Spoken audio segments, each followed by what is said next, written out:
Okay. नमस्कार दोस्तों, आपका हार्दिक स्वागत है। आशा रखती हूँ कि आप सभी सकुशल होंगे। तो दोस्तों, जैसा कि आप जानते हैं कि हम आपके फेज़ 1 में चल रहे हैं, राइट? और काफ़ी सारे मतलब ज्योग्राफिकल टर्म्स हम सीख चुके हैं। जैसा कि आपसे कहा गया था कि ज्योग्राफिकल टर्मिनोलॉजी में हम आपको हेल्प करेंगे। ओके, बेसिक लेवल है ये, यानी कि फ़ेज़ 1 है, जिसमें आपको सारे बेसिक टर्म्स सिखाए जाएंगे, सभी चीज़ों के बारे में बताया जाएगा। ओके, टर्म्स सिखाए जाएंगे डज नॉट मीन कि आपको उन सभी को मगअप करना है। ठीक है, टर्म्स सिखाए जाएंगे, इसका मतलब ये नहीं है कि आपको उनको मगअप करना है या रट लेना है। इट्स जस्ट द थिंग कि आपको उन्हें समझना है, उन कॉन्सेप्ट्स, उनसे जुड़े हुए जो कॉन्सेप्ट्स हैं, you need to understand them. That's it, nothing more than that. Okay, we are demanding anything more than that. उससे ज़्यादा और कुछ भी आपसे डिमांड नहीं किया जा रहा है। Okay, so see we have energy resources before us. Okay, आज हम सीखने वाले हैं एनर्जी रिसोर्सेज। अब मैं आपसे पूछती हूँ कि आप ये जो पेट्रोल यूज़ करते हैं, आप अपने घर में जो इलेक्ट्रिसिटी यूज़ करते हैं, ठीक है, या आप देखते हैं कि कोई भी मशीनरी कैसे चल रही है, कोई भी मशीनरी कैसे चल रही है, तो क्या आपने कभी भी उस चीज़ को इतना गौर से जानने की कोशिश की कि what kind of energy is there? फिर हमने, जितना मुझे याद है, हमने सोलर सिस्टम में और अर्थ के ओरिजिन वाले चैप्टर में भी ये देखा था, उस टॉपिक में भी ये देखा था कि भाई there is some kind of energy that was released. Okay, there was some kind of energy that was released which again help the molecules, okay, dust particles और गैस पार्टिकल्स को साथ में लाने के लिए मदद की। ऐसा भी कहते हैं कि भाई कोई भी दो केमिकल, जब भी कोई भी दो चीज़ें एक साथ आती हैं तो दे रिएक्ट, किसी तरह की एनर्जी वो रिलीज़ करते हैं। ओके, आपने मशीन्स को देखा होगा, एक एनर्जी वो एग्जर्ट करते हैं। ठीक है, सिमिलरली मैं आपसे ये पूछना चाहूँगी कि आप जब भी कोई कार्य करते हैं, जब भी कोई काम आप करते हैं, ठीक है, तो मैं आपसे पूछना चाहूँगी कि उस काम में क्या कभी भी ऐसा होता है कि बिना एनर्जी लगाए मैं सारा काम कर दूँ? कभी भी इज़ इट लाइक आपके लिए पॉसिबल हुआ है कि नहीं, मुझे इसमें कोई मेहनत लगाने की या एनर्जी लगाने की ज़रूरत ही नहीं है? नहीं, ऐसा नहीं हो सकता। कोई भी कार्य आप करते हैं उसमें आपकी एनर्जी कंज्यूम होगी ही। ओके, अब वो आपको डिसाइड करना होता है कि कौन से कार्य में आपको एनर्जी कंज्यूम करवानी है। एनर्जी तो कंज्यूम होगी ही, लेकिन कहाँ करवानी है वो आपको देखना होगा। क्लियर? कहाँ एनर्जी कंज्यूम करवानी है और कहाँ नहीं करवानी, you need to see that. Clear? So basically आज हम सीखने वाले हैं कि भाई ये एनर्जी रिसोर्सेज क्या होते हैं, how are they useful, why are they useful for us to live, for us to survive. क्योंकि बेसिकली देखने जाए तो आज हमारी लाइफ में एनर्जी ही सब कुछ है। ओके, हमारी लाइफ में सब रिसोर्सेज ही सब कुछ है। अगर हमारे पास एनर्जी रिसोर्सेज ही नहीं तो हम कुछ नहीं कर पाएंगे। ओके, जैसे कि एग्जांपल देती हूँ, अगर आपके पास इलेक्ट्रिसिटी नहीं है, would you be able to survive? क्या मैडम, वो आप कहाँ, कौन से 90s की बात कर रहे हो? क्या वो टाइम अलग था जब लोगों को बिजली बिना चल जाता था? आज भी अगर आप गांव में रहते हैं तो बिजली बिना चल सकता है, लेकिन अब नहीं चलेगा। ठीक है, आप कौन से, अब है ना, आप एयर कंडीशन के बिना रह सकते हैं, फ्रिज के बिना रह सकते हैं? कौन सी ऐसी चीज़ है जिसमें आपको एनर्जी की ज़रूरत नहीं है? तो हर जगह हर चीज़ को चलाने के लिए, यूज़ करने के लिए there is some kind of energy required. Okay, एक किसी तरह की एनर्जी की ज़रूरत पड़ती है। क्लियर? और जब तक हम वो एनर्जी नहीं लगाते तब तक वो काम हमारा नहीं होगा। सो बेसिकली आज हम भी एनर्जी ही सीखने वाले हैं कि एनर्जी क्या है, एनर्जी हमें किन किन चीज़ों से मिलती है और हमारे क्या काम की है। Energy resources, what are they? Energy resources are essential for our modern world. Energy resources हमारे modern world के लिए बहुत ज़्यादा essential है या ज़रूरी है। Okay, essential है या ज़रूरी है। You can also say that energy resources these days are a necessity.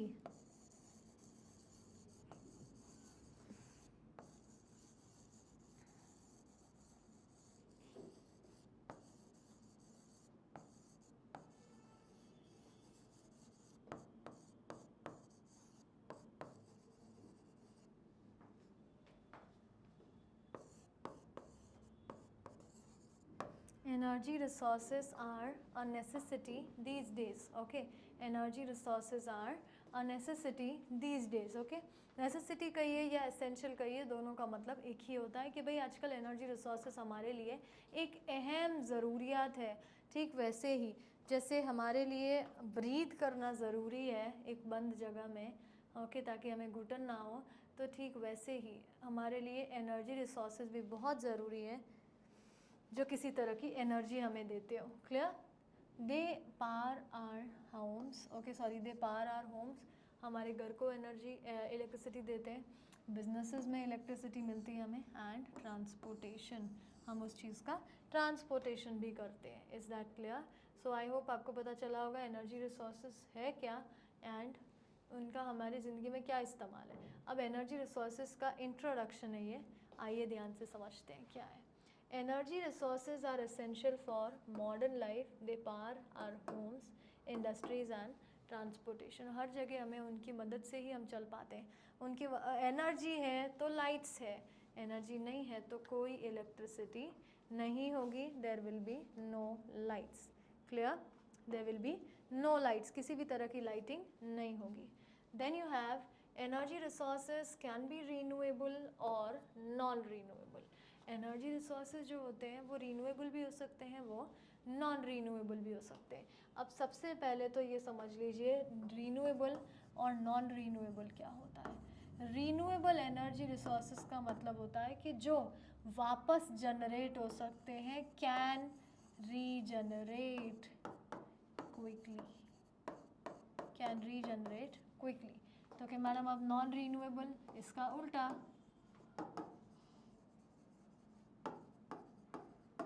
Non renewable का मतलब क्या हुआ? Non renewable which do not generate easily, okay, which do not generate easily. Generate तो होते हैं लेकिन जल्दी से जनरेट नहीं होते और आसानी से जनरेट नहीं होते। ठीक है, एग्जाम्पल देती हूँ।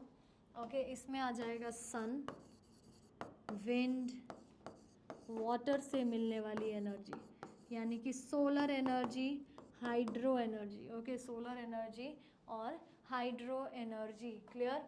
एंड देन नॉन रीन्यूएबल में आपके आ जाते हैं जैसे कि कोल, पेट्रोल, इनसे हमें जो एनर्जी मिलती है वो जल्दी से नहीं होगी क्योंकि पेट्रोल ख़त्म हो जाएगा, तो फिर डीजल, केरोसिन, इनसे आप अगर इनसे आपका घर चलता है, जनरेटर चलता है, ठीक है, और अगर यही नहीं रहे तो फिर क्या चलेगा? फिर ये ख़त्म हो गए तो उन्हें बनने में बहुत टाइम लगता है, याद रखिएगा, फॉसिल फ्यूल्स कहते हैं उन्हें। तो ये रीन्यूएबल और नॉन रीन्यूएबल। जो चीज़ रीन्यू हो सकती है वो रीन्यूएबल, जो नहीं रीन्यू हो सकती वो नॉन रीन्यूएबल। सिंपल। ओके, जो रीन्यू हो सकती है वो रीन्यूएबल, जो नहीं रीन्यू हो सकती वो नॉन रीन्यूएबल। देखिए अब यहाँ क्या लिखा है, एनर्जी रिसोर्सेज वो रीन्यूएबल भी हो सकते हैं और नॉन रीन्यूएबल भी। रीन्यूएबल रिसोर्सेज, रिसोर्सेज का मतलब वो सोर्स जहाँ से एनर्जी मिलती है, रिसोर्स का मतलब वो सोर्स, वो ज़रिया जहाँ से एनर्जी मिलती है, like solar, wind are naturally replenished. Replenish मतलब वापस वापस जनरेट होती रहती है। रिप्लेनिश का मतलब होता है वापस वापस जनरेट होती रहती है। माफ़ कीजिएगा,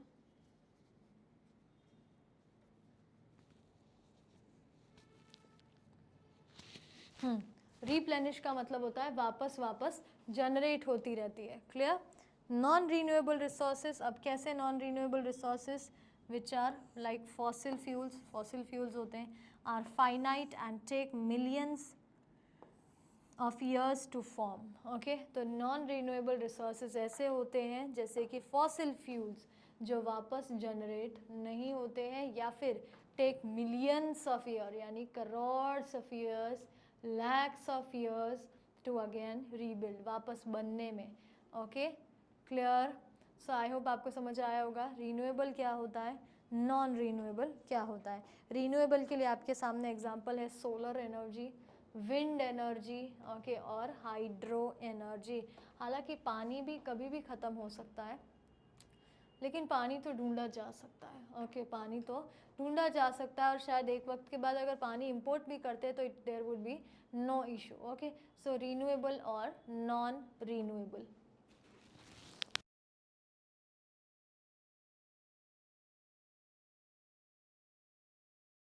ओके, ठीक है, renewable and non renewable. Renewable का एग्जाम्पल सोलर एनर्जी और विंड एनर्जी। नॉन रीन्यूएबल का एग्जाम्पल होगा क्या, fossil fuels. You have energy efficiency. Okay, energy efficiency is crucial for sustainable energy use. Energy efficiency is crucial. Energy की जो efficiency है, it is crucial for sustainable energy use. Energy की efficiency का मतलब किसी भी चीज़ की capacity. Okay, किसी भी चीज़ की capacity. So energy efficiency is crucial for sustainable energy use. Okay, sustainable energy use का मतलब क्या हुआ? सस्टेनेबल मीन्स कि आप इस तरीके से यूज़ कर रहे हैं जैसे कि आप आने वाली जनरेशन के बारे में भी सोचेंगे। देखिए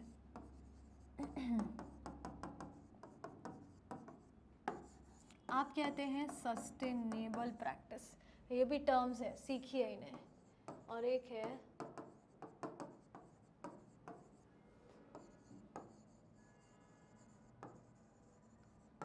sustainable development. Okay, sustainable practice और sustainable development. Okay, sustainable practice का मतलब होता है कि ऐसी प्रैक्टिस या ऐसे एक्शंस या ऐसे कार्य जिनमें अगर आप किसी भी चीज़ का उपयोग कर रहे हैं तो आप कुछ इस कदर करें कि आपने अपने लिए जितना यूज़ करना था किफ़ायती से किफ़ायती से उपयोग किया, और आपको जितना चाहिए था आपने उतना ही लिया, बाकी का आपने आने वाली जनरेशन के लिए छोड़ दिया।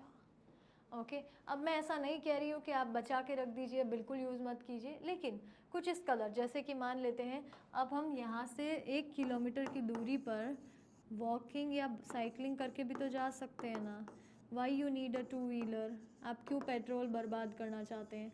उतना कि मैडम उतने में क्या ही जाएगा, उतना बचा के हम क्या ही कर लेंगे। तो उतना उतना उतना अगर करोड़ों लोग बचाएंगे तो कितना हो जाएगा, सोचिए तो सही। Okay, crores of people if they save this much petrol diesel, तो क्या होगा, हम आने वाली जनरेशन के लिए बचा पाएंगे। जहाँ मतलब ज़रूरत नहीं है ना, मैं वही बता रही हूँ, ज़रूरत नहीं है, comfort, laziness. Okay, that's the thing. तो सस्टेनेबल प्रैक्टिसेस का मतलब कि ऐसे चीज़ों को यूज़ कीजिए, यूटिलाइज द रिसोर्सेज को इस तरह यूटिलाइज कीजिए, रिसोर्सेज नहीं,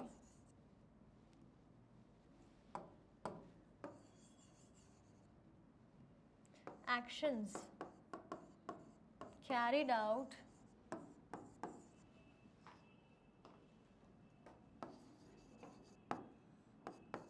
keeping in mind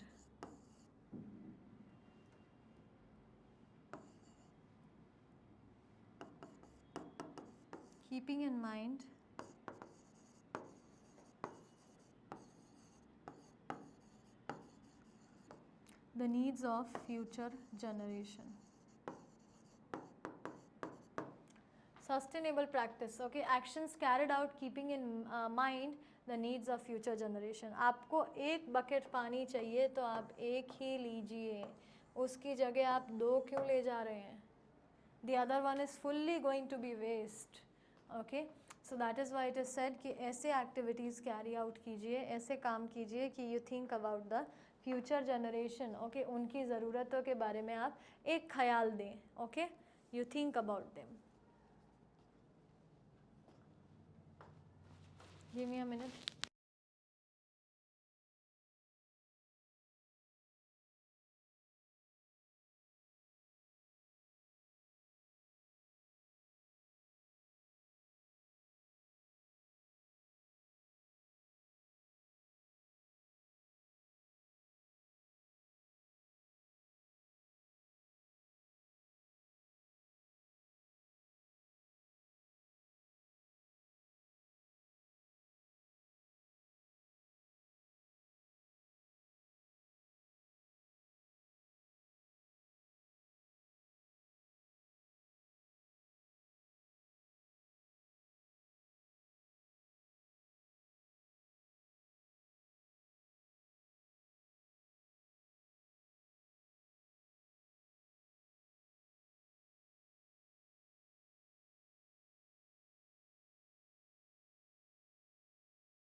okay, sustainable practices, clear till यार। सस्टेनेबल प्रैक्टिसेस हम किन्हें कहते हैं ये समझ आ गया होगा।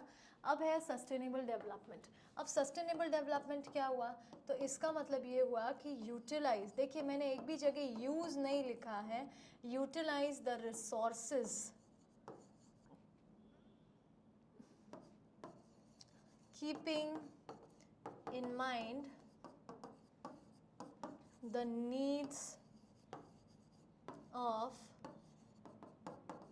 future generation. Okay, utilize resources keeping in mind the needs of future generation. Okay, future generation की needs को mind में रखते हुए या रखने के साथ आप यूज़ कीजिए resources, चाहे वो पेट्रोल हो, चाहे वो डीजल हो, चाहे वो किसी भी तरीके का एनर्जी रिसोर्स हो। Is that very clear? जितना ज़्यादा आप अपने एनर्जी रिसोर्सेज को सेव करेंगे उतना वो आपके भी काम आएंगे और आने वाली जनरेशन के भी काम आएंगे। Clear? Done till here? Okay, so this was the thing. तो यही चीज़ मैं आपसे कहना चाह रही हूँ दैट प्लीज़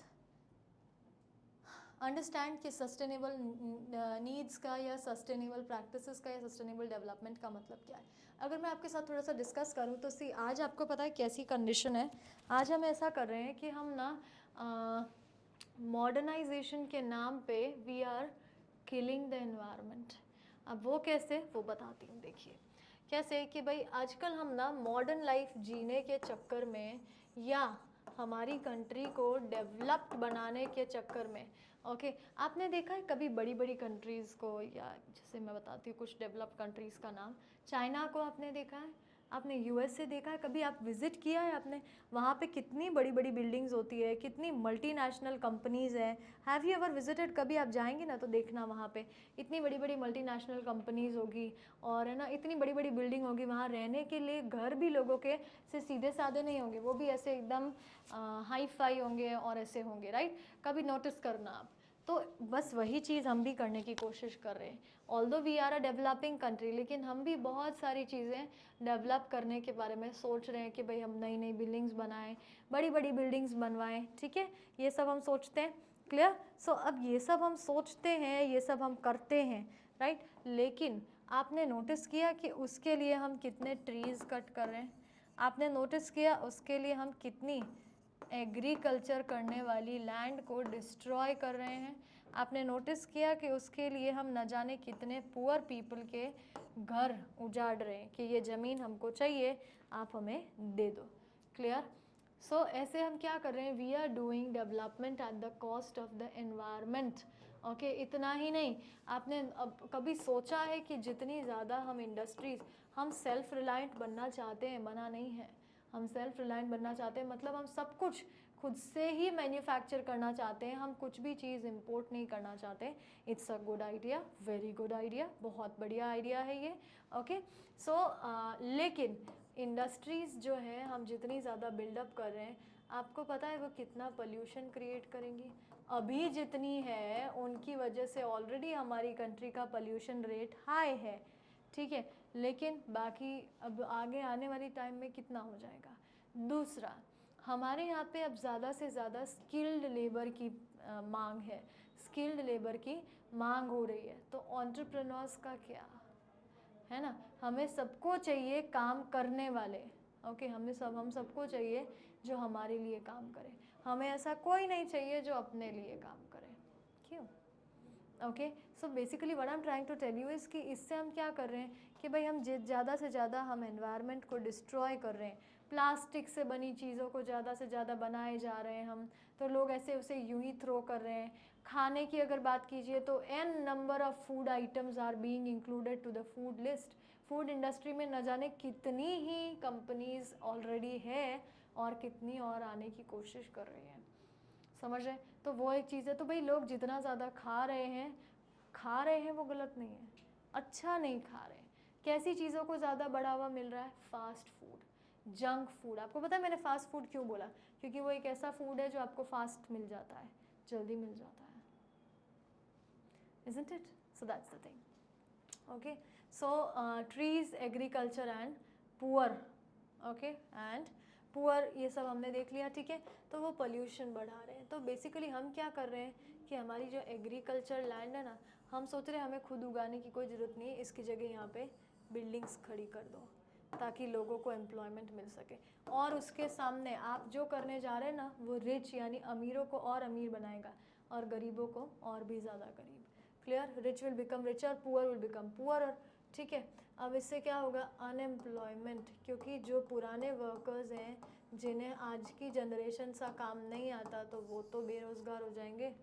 और इसमें सबसे बड़ा प्रॉब्लम है तेज़ी से बढ़ती हुई हमारी पॉपुलेशन, जिसमें हमने सभी कंट्रीज़ को क्रॉस करके नंबर 1 ग्रैब कर लिया है। Yes, India is the most populous country. Okay, number 1। पहले हमारा नाम कहाँ नंबर कौन से नंबर पे आता था, आज हमारा नाम नंबर 1 पे आता है। ओके, और उसमें भी बुरा इस बात का लगता है कि एक भी एक्टिविटी ऐसी नहीं है which is for the preservation of environment. सारी एक्टिविटीज़ ऐसी है which is for the deterioration और डैमेज और डिस्ट्रक्शन ऑफ एनवायरनमेंट, जो हर जगह एनवायरनमेंट को डिस्ट्रक्ट मतलब बिगाड़ ही रही है, बना तो कहीं रही ही नहीं है। Clear? So that is why आज हम देखते हैं अभी at present if I tell you, तो काफ़ी सारी ऐसी चीज़ें हम डेवलप कर रहे हैं। ओके, सोलर पैनल्स वाला आपको प्रोजेक्ट पता ही होगा हमारे प्राइम मिनिस्टर का, राइट। सो काफ़ी सारे सोलर पैनल्स हमने लगवाने की कोशिश की है, हर जगह हमने सोलर पैनल्स इंट्रोड्यूस करने की कोशिश की है। सभी इंडियन से भी रिक्वेस्ट की जा रही है कि भाई सोलर पैनल्स लगवा लीजिए, ठीक है, कि भाई सोलर पैनल्स लगवा लीजिए ताकि हमें इलेक्ट्रिसिटी जनरेट ही ना करनी पड़े, सोलर एनर्जी से सभी के घर चल जाएं। Is that clear? तो इसीलिए सोलर पैनल्स लगवाने के लिए the government is requesting everybody. Clear? So now अब आगे बढ़ते हैं। तो ये कुछ इनिशिएटिव्स हमने लिए जिससे हम बचा सकेंगे।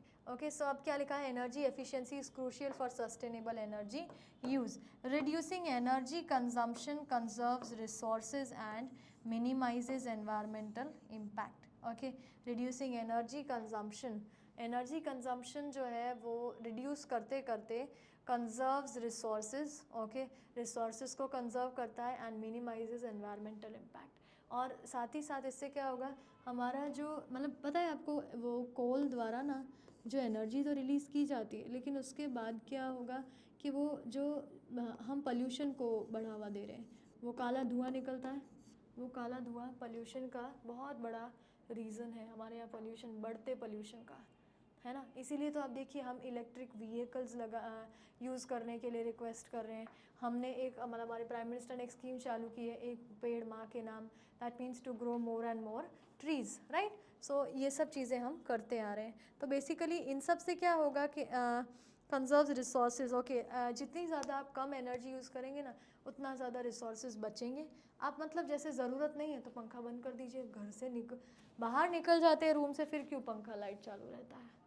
तो जितनी ज़्यादा अगर आप कम रिसोर्सेज यूज़ करेंगे, उतना ज़्यादा कम एनर्जी कंजम्पशन होगा और वो एनवायरनमेंट को जो नुकसान पहुंचा रही होगी वो चीज़ वो नहीं पहुंचाएगी। क्लियर?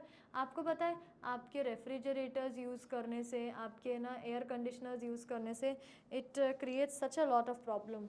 ओके, CFCs जानते हैं, जिसकी वजह से हमारे ओजोन लेयर में एक होल हो गया है। दैट मीन्स आपको पता है सन की डायरेक्ट रेज अब हमें मिलेगी जो हमारे लिए हार्मफुल है, हमारी बॉडी के लिए हार्मफुल है, UV रेज। तो ऐसे बहुत सारी प्रॉब्लम्स हैं जो हम फेस कर रहे हैं ड्यू टू एनर्जी। ओके, चलिए समझ गए आप। तो ये था इंट्रोडक्शन टू एनर्जी रिसोर्सेज कि भाई एनर्जी रिसोर्सेज हमारे लिए ज़रूरी है।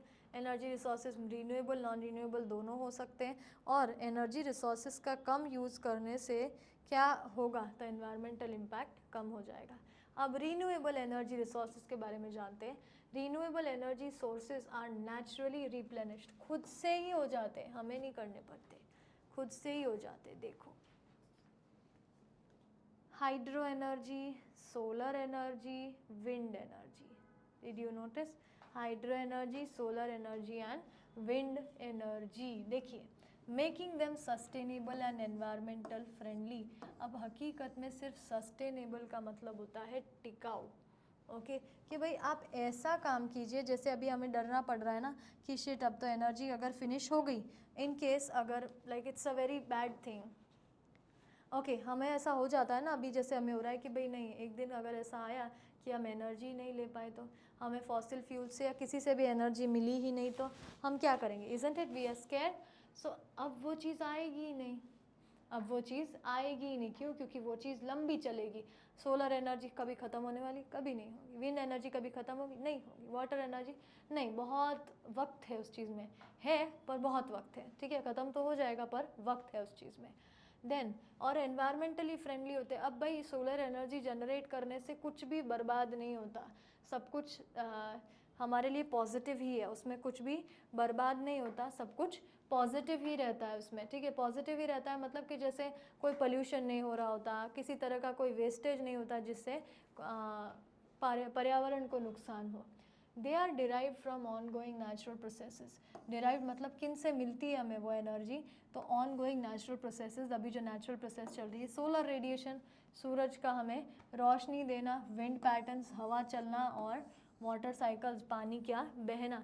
देखिए जैसा जैसा पानी का बहाव होगा ना, जैसा जैसा पानी का बहाव होगा वैसा वैसा हमारी एनर्जी जनरेट होगी। अगर पानी का बहाव ज़्यादा है तो ज़्यादा एनर्जी जनरेट होगी, अगर पानी का बहाव कम है तो कम एनर्जी जनरेट होगी। Is that clear? समझ गए आप मेरी बात? So this is the thing. Clear till here? I hope आपको समझ आया होगा, ठीक है। सो ये एक चीज़ थी। अब है हमारे पास next paragraph, renewable energy resources are abundant. Abundant का मतलब होता है अनहद, बहुत सारे हैं, एंड सस्टेनेबल, लंबे समय तक चलते हैं, टिकाऊ हैं, offering a clean alternative. Clean मतलब सामने नुकसान, कभी कभी ऐसा होता है ना, नुकसान के बदले नुकसान का सौदा करना पड़ता है हमें, फ़ायदे के बदले नुकसान का सौदा करना पड़ता है। तो यहाँ पे हमारे लिए कोई नुकसान ही नहीं है, ऊपर से अच्छा है कि फॉसिल फ्यूल्स की तरह इनके हमें ख़त्म होने का डर नहीं है। Alternative to fossil fuels, they help reduce, वो किस चीज़ में मदद करते हैं हमारी? रिड्यूस मतलब कम करने में, green house gases. Okay, green house gases या green house gas emissions. Is that clear? Mitigate climate change, mitigate climate change. Okay, climate mitigate मतलब कम करना, रिड्यूस, क्लाइमेट चेंज का इम्पैक्ट जो है उसे कम कर देते हैं, एंड प्रमोट एनर्जी इंडिपेंडेंस। अब ये क्लाइमेट चेंज क्या है? आप जो देख रहे हैं, क्लाइमेट चेंज का मतलब होता है कि बहुत सारी जगह, अभी आपको पता है रेनी सीजन में या मानसून्स में अभी ऐसा हो रहा है कि भाई जहाँ बारिश नहीं होनी चाहिए वहाँ बहुत, जब मतलब नहीं होती है, आज तक नहीं हुई है, वहाँ पे बहुत ज़्यादा बारिश हो रही है। तो नहीं होना ज़्यादा नॉर्मल था, क्योंकि वो एरिया है ही नहीं ऐसा जहाँ पे इतनी बारिश वो झेल सके या सहन कर सके। तो उस एरिया में इतनी ज़्यादा बारिश तो लोगों के लिए मुश्किल। तो वो क्यों हो रहा है? क्यों? टेम्परेचर के चेंजेस की वजह से हो रहा है। किस वजह से हो रहा है? टेम्परेचर के चेंजेस की वजह से। So sudden variations in the change, sudden variations in the temperature. Okay, sudden variations in the temperature की, भाई टेम्परेचर में वेरिएशंस आने की वजह से, भाई उतार चढ़ाव आने की वजह से ज़्यादातर ये प्रॉब्लम हम फेस करते हैं। Is that clear? ठीक है। सो यही चीज़ मैं आपको समझाना चाहती थी। क्लियर? तो ज़्यादा हम ये उतार चढ़ाव फेस कर रहे थे, इस वजह से हम ये प्रॉब्लम फेस कर रहे थे कि भाई अभी भी कर रहे थे नहीं, अभी भी कर रहे हैं। हमारे यहाँ पे भी बहुत ऐसा है कि भाई आप देखेंगे तो आपको पता चलेगा कि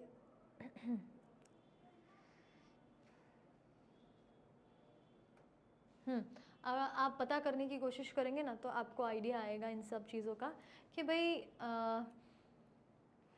बारिश हर साल से इस बार थोड़ी ज़्यादा हुई है या तो कम हुई है। गर्मी इस बार हर साल से कम लग रही है या तो ज़्यादा लग रही है। सर्दियाँ हर साल से इस बार जल्दी शुरू हो गई या अभी तक शुरू ही नहीं हुई, हो जानी चाहिए थी। Okay, so this is the thing. कभी कभी आपको ऐसा लगेगा कि यार इससे सो ह्यूमिड, अभी विंटर सीजन में कहाँ ह्यूमिडिटी की जगह है? ओके, कि अभी विंटर सीजन में कहाँ ह्यूमिडिटी की जगह है ना? ह्यूमिडिटी क्यों आ रही है इतनी? Is that clear? ठीक है, so that is the thing. Just a minute.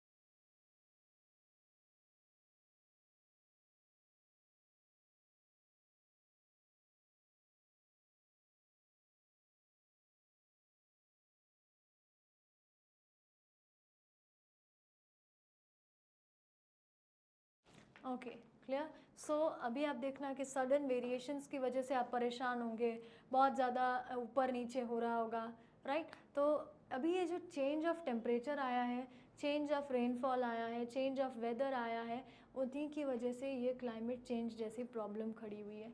तो रीन्यूएबल एनर्जी रिसोर्सेज में ये सब नहीं होगा कि मैडम इस सब का इनसे क्या लेना देना। तो वो ये लेना देना है, मैं बताती हूँ क्या लेना देना है।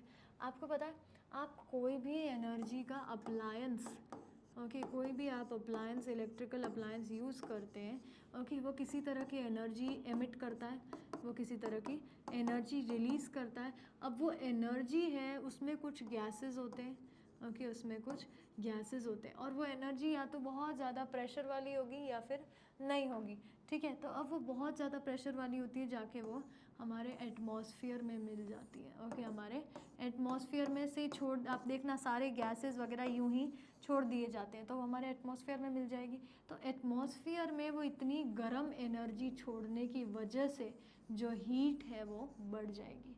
ऐसे हमारे यहाँ हीट इतनी नहीं होती है, लेकिन ये एनर्जी जब वो रिलीज़ करेंगे, बड़ी बड़ी मशीनरी आप देखते होंगे, तो वो यूं ही नहीं चलती है, वो इतनी बहुत ज़्यादा अमाउंट की हीट वो रिलीज़ करती है। क्या? बहुत ज़्यादा अमाउंट की हीट वो रिलीज़ करती है। Is that clear? सो इसीलिए तो ऐसा कहते हैं कि भाई उतनी ज़्यादा एनर्जी रिलीज़ करने के लिए उतनी ज़्यादा हीट रिलीज़ करके फिर वो एनवायरनमेंट में मिक्स हो जाती है, और फिर अचानक से हमें गर्मी सी लगती है। आप नोटिस करना, आप कभी किसी फैक्ट्री में जाएंगे ना, you will never feel cool. हालांकि कभी कभी होगा, क्योंकि वहाँ पे एसी होते ही हैं, एयर कंडीशंस, ओके। लेकिन आप देखना, किसी मशीन के पास से आप निकलेंगे ना, उसके पीछे से, तो बहुत गर्म हवा वो फेंक रहा होगा।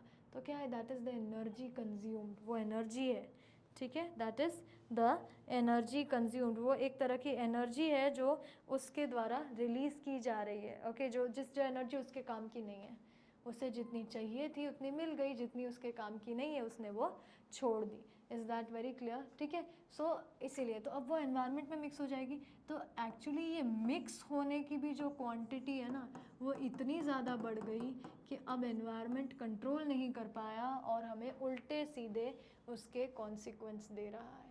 Increased temperature, increased rainfall, etcetera etcetera. Is that very clear? ठीक है। सो यहाँ पे ये चीज़ें,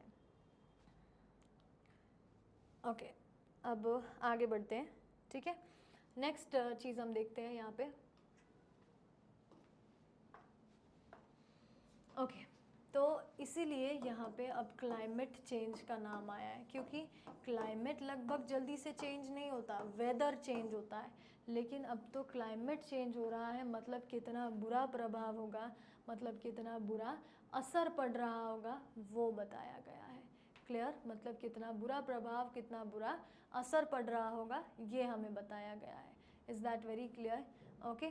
सो यहाँ पे हम ये चीज़ सीखते हैं कि क्लाइमेट चेंज की वजह से सारी प्रॉब्लम्स आ रही है। तो अगर हम रीन्यूएबल ऐसे ऐसे रिसोर्सेज हम यूज़ ही ना करें जो किसी तरह की गंदी गैसेस छोड़ते हों, ओके, गंदी गैसेस से मेरा मतलब है ऐसी हार्मफुल गैसेस जो एटमॉस्फेयर में भी मिक्स नहीं हो पाती, और हम ब्रीथ करते हैं तो हमारे लंग्स में भी जाती है। देखिए, एटमॉस्फेयर में प्रेजेंट हर तरह की गैस हमारे लिए सूटेबल नहीं है। हर तरह की गैस हमें ब्रीथ करनी चाहिए या हमारी बॉडी एक्सेप्ट कर ही पाएगी, ऐसा ज़रूरी नहीं है। Is that clear? चलिए नेक्स्ट थिंग, तो यहाँ पे क्या लिखा है? Reduce green house gases, okay, green house gases जिससे ग्लोबल वार्मिंग बढ़ती है, गर्मी बढ़ती है। याद रखिएगा, कोई भी चीज़ को कूल डाउन करने के लिए कुछ चाहिए होता है। जितना स्पीड से अगर कोई चीज़ उसे हीटअप कर रही है, उतना ही स्पीड से उसे कोई कूल डाउन करने वाली चीज़ भी होनी चाहिए। Clear till here? I hope यहाँ तक समझ आया होगा आपको, ओके। आगे बढ़ते हैं।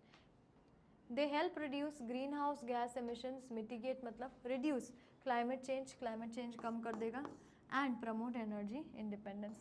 और साथ ही साथ हम कह पाएंगे कि हम हमारा देश खुद चलाते हैं, हमें कुछ इम्पोर्ट नहीं करना पड़ता, ओके, क्योंकि ऑटोमेटिकली फिर आप वैसी ही चीज़ें यूज़ करेंगे जो इन रिसोर्सेज द्वारा चलाई जा सके, ठीक है। अब सब जगह आप देख रहे हैं कि लोग इलेक्ट्रिक व्हीकल्स को एक्सेप्ट कर रहे हैं, वहाँ पेट्रोल की गाड़ी लेके पेट्रोल पंप ढूंढते जा रहे तो नहीं मिलेगा, वो बात है, ओके। सो वक्त के साथ जैसे बोलते हैं ना, परिवर्तन ही संसार का नियम है, तो वक्त के साथ बदलना चाहिए हमें भी। Don't you think? आपको नहीं लगता कि वक्त के साथ बदल लेना ही अच्छा है? चीज़ें वक्त के साथ ही बदल लेनी चाहिए। अब हमें वक्त डिमांड कर रहा है कि भाई हम ऐसी चीज़ें यूज़ करें जिससे कि एनर्जी बर्बाद ना हो, तो उसमें गलत ही क्या है? ओके, तो हमें भी वैसी ही चीज़ें यूज़ करनी चाहिए। क्लियर टिलिया? ओके, आई होप आपको समझ आया होगा। चलिए आगे बढ़ते हैं। नेक्स्ट हमारे पास है non renewable energy resources. Okay, non renewable energy resources. Non renewable energy resources के बारे में अगर हम बात करें अब, तो क्या है non renewable energy resources? Non renewable energy resources are finite and take a long time to replenish. अब नॉन रीन्यूएबल उसके सामने क्या है कि भाई ऐसे एनर्जी रिसोर्सेज, ओके, जहाँ से हमें एनर्जी मिलती है, दे आर फाइनाइट। फाइनाइट मतलब फिक्स है, इनफाइनाइट मतलब बहुत ज़्यादा है मात्रा में, अबंडेंस मतलब बहुत ज़्यादा है, ठीक है। लेकिन अगर वो फाइनाइट है मतलब वो लिमिटेड है, ज़्यादा नहीं है हमारे पास, और ज़्यादा पता नहीं और हम कितने सालों तक भी यूज़ कर पाएंगे उसकी भी कोई गारंटी नहीं है। Okay, and take a long time to replenish. These resources are fossil fuels. कौन से होते हैं? फॉसिल फ्यूल्स आते हैं इनमें। न्यूक्लियर एनर्जी आती है जो बड़ी बड़ी मशीनरीज को चलाने के काम आती है, and some geothermal energy sources. Geothermal energy sources मतलब जो धरती में से आती है ना गर्मी, उसके लिए। ओके, हालांकि ऐसा भी नहीं है, बट एनवायरनमेंट में जो वार्मथ है उस बेसिस पे कहा गया है। ओके, गिव मी अ मिनट।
ओके, अब क्या लिखा है यहाँ पे कि भाई नॉन रीन्यूएबल एनर्जी रिसोर्सेज कौन से हैं? These resources are fossil fuels, ये फॉसिल फ्यूल्स हैं, ठीक है। न्यूक्लियर एनर्जी बड़े बड़े उसमें एटम बम्स में यूज़ होती है, and geothermal energy. Geothermal energy मैंने आपको जैसा कि कहा, जियो मीन्स धरती, धरती के अंदर आपको मैंने सिखाया था कि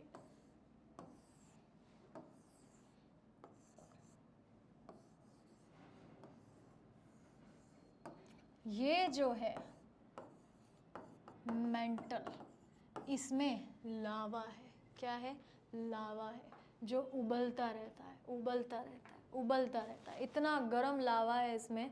ओके, दैट इज़ वाई हम इसे बोलते हैं कि भाई यहाँ पे से इतनी गर्मी रहती है, इसलिए आप देखना कि धरती है ना बहुत कम जगह पे कूल रहती होगी, otherwise it is very very hot. ज़मीन हमेशा आपको गर्म ही लगेगी, देखना कहीं पे भी ज़मीन आपको हमेशा गर्म ही लगेगी, आप कहीं भी नोटिस कर लेना, कहीं पर भी देख लेना। ओके, सो ऐसा है। अब ये चीज़ इतनी कैसे बताऊँ मैं आपको कि जैसे आपने नोटिस किया होगा कि भाई आप कभी भी है ना खुले पैर चलते हैं ना ज़मीन पर, आपको ठंड लग रही होगी, लेकिन खुले पैर चलेंगे ना तो आपको ज़मीन भी गर्म लगेगी। तो because already the earth surface is heated up due to this molten lava, इस मोल्टन लावा की वजह से ऑलरेडी हमारी अर्थ सरफेस जो है वो हीटेड अप है। क्या है? हीटेड अप है। क्लियर? ऑलरेडी हमारी अर्थ सरफेस जो है वो इस मोल्टन लावा की वजह से हीटेड अप है। Is that clear? ठीक है, तो इसीलिए यहाँ पे लोगों से कहा जाता है कि please try to use such energy resources जिनसे कम एनर्जी कंज्यूम हो। तो अब ये जियोथर्मल एनर्जी जो है ना, ये आपको देखना धरती में जैसे ज़मीन है तो इसमें से मिलती है। अब कहते हैं कि बहुत सारी बिल्डिंग्स जो है ना वो अपने आप को वार्म रखने के लिए भी ये करवाती है।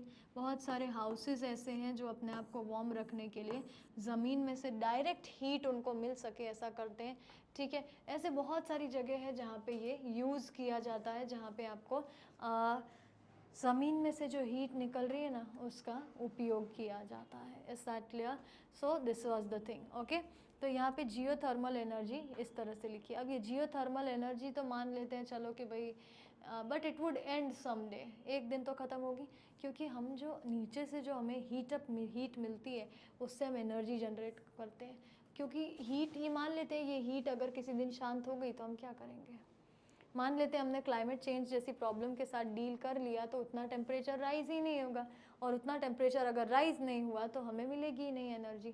Clear? So that is why it is said कि भाई geothermal energy is again a non renewable energy resource. Okay, then you have fossil fuels are form from remains of ancient organisms. जो मर जाते हैं ना, जो जीव जंतु पक्षी मर जाते हैं, उनके बॉडी में से निकले हुए न्यूट्रिएंट्स हमें फॉसिल फ्यूल्स देते हैं। ठीक है, तो वो कब तक होगा? कब तक? सब तो मर जाएंगे एक दिन, ओवर मिलियंस ऑफ ईयर्स, लेकिन वो एक्सट्रैक्ट करने में भी सालों लग जाते हैं, करोड़ों साल। They release greenhouse gases when burned contributing to climate change. Okay, कि ये क्या करते हैं साथ में, एक मिनट,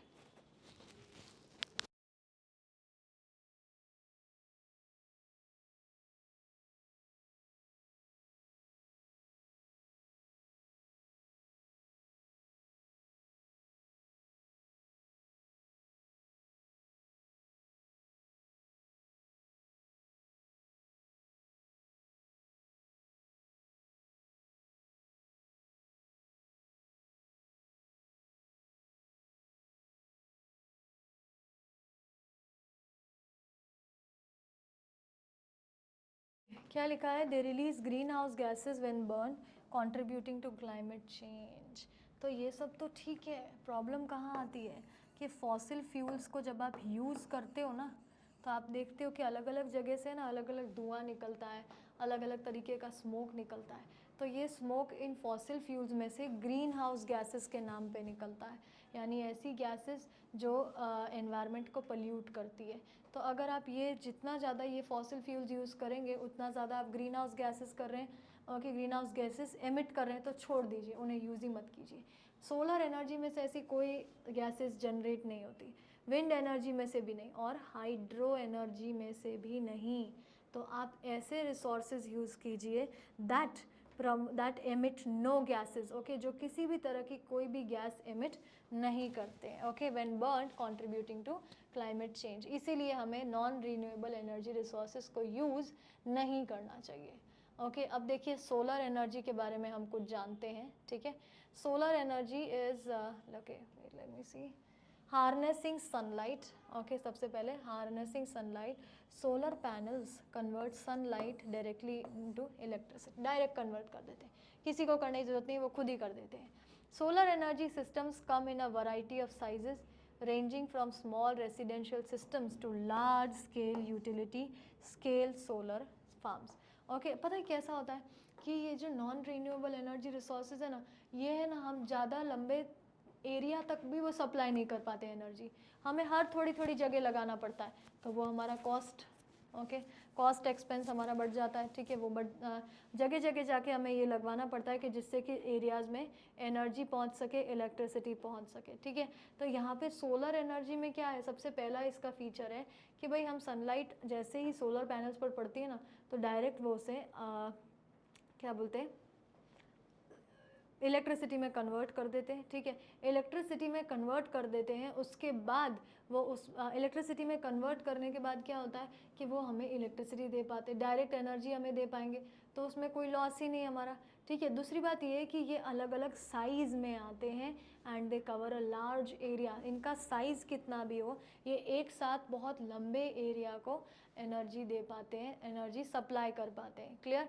साइज़ तो इनका अलग अलग रहता है कि भाई कभी कोई जैसे बोलते हैं ना कि या तो कभी कोई छोटा घर के लिए चाहिए तो वैसे सोलर पैनल्स मिल जाएंगे, बिजनेस के लिए चाहिए तो वैसे सोलर पैनल्स मिल जाएंगे, कंपनी के लिए चाहिए तो वैसे सोलर पैनल्स मिल जाएंगे। इज़ दैट क्लियर, ठीक है। तो ये एक चीज़ रहती है, तो जितनी ज़्यादा, और इसमें सबसे अच्छी चीज़ और सबसे खूबसूरत चीज़ इसकी ये है that you will not be paying the bills, okay, you will not be paying the bills again and again, बार बार आप बिल्स नहीं पे करेंगे, ठीक है, once for all.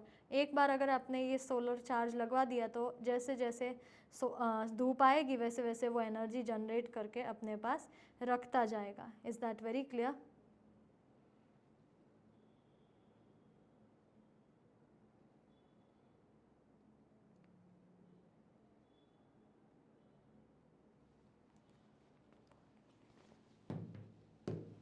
Okay,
I'm so sorry. I'm so sorry. I'll just explain once again. No problem.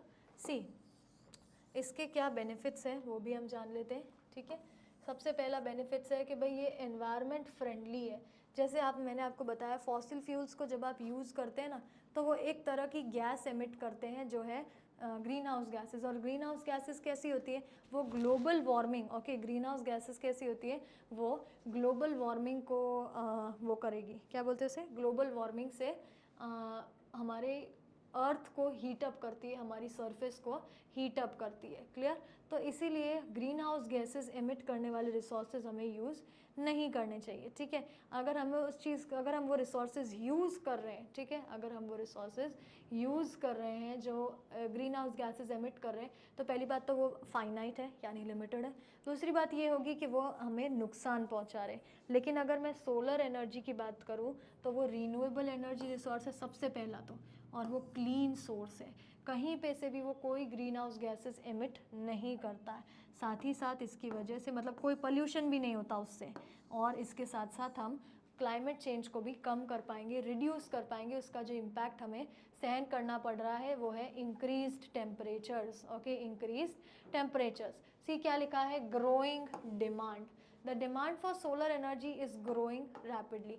Solar energy की demand जो है ना वो बढ़ती जा रही है, बढ़ती जा रही है, बढ़ती जा रही है। Okay, as cost continue to decrease.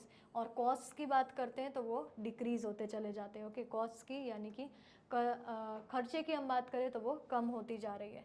And the need for clean energy sources increases, और साथ ही साथ इनकी जो नीड है वो कम बढ़ती जा रही है। लोगों को ऐसा लग रहा है कि नहीं, हमें यूज़ करने चाहिए, दे आर गुड, किसी भी तरीके का हमें इससे कोई नुकसान नहीं है। Clear? So my dear friends, let's keep it till here only. We'll be meeting soon in the next session. Till then, you please take care of yourself, take care of your family members. Jai Hind, Jai Bharat.